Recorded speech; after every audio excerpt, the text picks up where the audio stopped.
অসম চৰকাৰৰ উচ্চ শিক্ষা সঞ্চালকালয়ৰ সঞ্চালক আৰু উপ সঞ্চালকক শীঘ্ৰে বৰ্খাস্ত কৰি জৰিমনা বিহাৰ দাবী অসম সন্মিলিত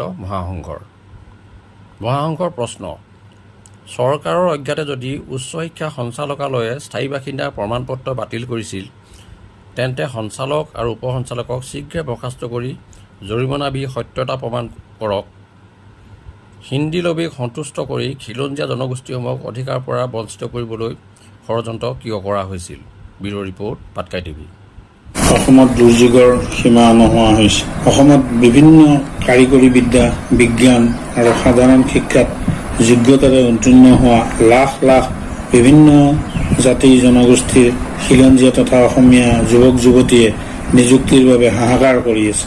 এনে অৱস্থাত অনা অসমীয়া তথা অখিলঞ্জীয়া যুৱক যুৱতীক অসমত চাকৰি কৰাৰ বাবে সুযোগ উলিয়াই দিবৰ বাবেই অসম চৰকাৰৰ উচ্চ শিক্ষা সঞ্চালকালয়ৰ উপ সঞ্চালক সুমিত্ৰা দেৱে 4 জুলাই নিৰ্দেশযোগে বিশ্ববিদ্যালয় আৰু মহাবিদ্যালয়ৰ কৰ্তৃপক্ষলৈ জাননী জাৰি কৰি সহকাৰী অধ্যাপক, গ্ৰন্থাগাৰিক আৰু তৃতীয় চতুৰ্থ বৰ্গৰ চাকৰিৰ বাবে আগতে বাধ্যতামূলক হৈ থকা স্থায়ী বাসিন্দাৰ প্ৰমাণপত্ৰৰ প্ৰয়োজন নহ'ব বুলি কৈছে। সামাজিক মাধ্যমত এয়া কেবিনেট সিদ্ধান্ত বুলি প্ৰচাৰ কৰা দেখা গৈছে।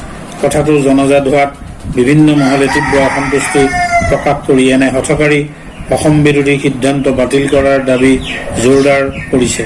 লগে লগে বিজেপিয়ে মুখ্যমন্ত্ৰী হিমন্ত বিশ্ব শৰ্মা আৰু শিক্ষামন্ত্ৰী ৰমেশ পেগুৱে এই সম্পৰ্কে চৰকাৰৰ কোনো সিদ্ধান্ত নাই হোৱা আৰু চৰকাৰৰ অজ্ঞাতেই উচ্চ শিক্ষা সঞ্চালকালয়ে এই জাননী জাৰি কৰিছে বুলি প্ৰেছ টকা জাৰি কৰিছে। চৰকাৰৰ নিৰ্দেশ নোহোৱাকৈ শিক্ষা সঞ্চালকালয়ে এনে নিৰ্দেশ জাৰি কৰিব সাহস কৰিব পাৰে জানো? এয়া কেতিয়াও বিশ্বাসযোগ্য নহয়।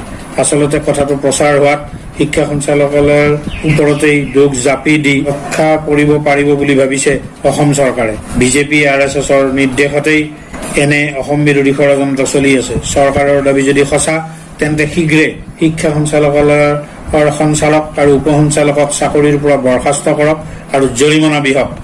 দেখুৱাওক পাৰিবনে চৰকাৰে এনে কাম কৰিব? কেতিয়াও নোৱাৰে।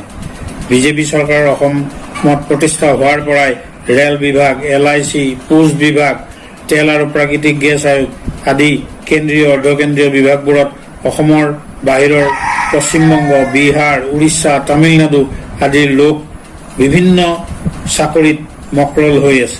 ব্যক্তিগত খণ্ডবোৰতো অসমীয়া খিলঞ্জীয়া লোক নাই বুলিবই পাৰি।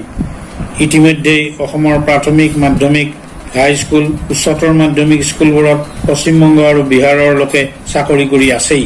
অতি কৌশলগতভাৱে অখিলঞ্জীয়া তথা অনা অসমীয়া লোকক অসমত চাকৰি কৰাৰ সুবিধা দিবলৈকে APSCত পৰীক্ষাত বাধ্যতামূলক হৈ থকা অসমীয়া ভাষাৰ প্ৰশ্নকাকত বাতিল কৰি থৈছে এই অসম চৰকাৰে। অসমৰ সকলো পৰ্যায়ৰ চাকৰিৰ ক্ষেত্ৰত স্থায়ী বাসিন্দাৰ প্ৰমাণপত্ৰ আৰু স্থানীয় ভাষা জনাটো বাধ্যতামূলক হৈ থাকিলে খিলঞ্জীয়া যুৱক যুৱতীসকলে যোগ্যতা অনুসৰি চাকৰি কৰি থাকিব পাৰিব।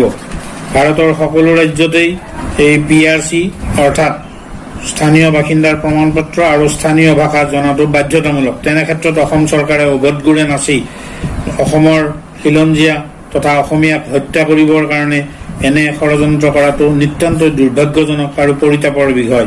অতি লজ্জাজনক আৰু ধিক্কাৰজনক কথা যে অসম চৰকাৰে তথা বিজেপিয়ে হিন্দী লবিক সন্তুষ্ট কৰিবলৈ তথা ভোট বেংকৰ স্বাৰ্থত অসমৰ খিলঞ্জীয়াক হত্যা কৰি অসমৰ খিলঞ্জীয়া যুৱক যুৱতীৰ ভৱিষ্যত ধ্বংস কৰি বৰ্তমান চৰকাৰে অনা অসমীয়া অখিলঞ্জীয়া বহিৰাগতক সুবিধা দিবৰ কাৰণে উঠি পৰি লাগিছে আৰু এয়া অত্যন্ত দুৰ্ভাগ্যজনক আৰু পৰিতাপৰ কথা। আৰু শীঘ্ৰে অসমৰ সমস্ত খিলঞ্জীয়া জাতি জনগোষ্ঠী ঐক্যবদ্ধ হৈ এনে অন্যায় আৰু অসাংবিধানিক নিকৃষ্ট কাৰ্যৰ বিৰুদ্ধে মাৰ বান্ধি থিয় দিয়া উচিত। আমি অসম সন্মিলিত মহাসংঘই এনে দেশ বিৰোধী, জাতি বিৰোধী, অসম বিৰোধী কাৰ্যক তীব্ৰভাৱে গৰিহণা দিছো আৰু এই কাৰ্য শীঘ্ৰে বন্ধ কৰিবৰ কাৰণে আমি অসম সন্মিলিত মহাসংঘই